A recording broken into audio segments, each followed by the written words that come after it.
গত 1 ডিসেম্বর সকাল আনুমানিক 7:30টায় আমরা টিপোলানের মাধ্যমে জানতে পারি যে উত্তর চর কাশীপুর নরসিংপুর এলাকায় একটি কোপানো রক্তাক্ত মাখা অবস্থায় অজ্ঞাত লাশ পাওয়া যায়।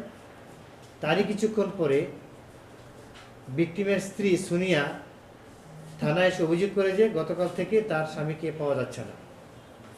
তখন পুলিশ তার এই রক্তমাখা লাশকে তাকে দেখানোর পরে সে নিশ্চিত করে যে এইটাই তার স্বামীর লাশ।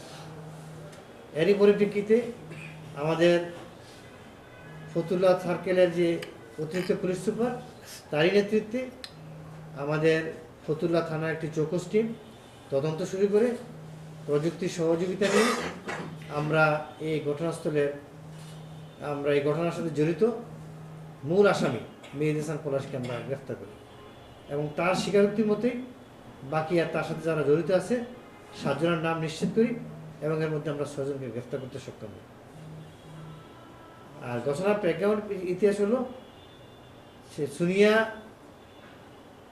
যে মেয়ে গান গেত তার সে স্বামী ভিকটিম আগের দিন রাতে এখানে সোহেল দেওয়ানের একটা ক্লাব আছে, সেই ক্লাবে 8টার দিকে সোনিয়া এবং তার স্বামী সেখানে যায়।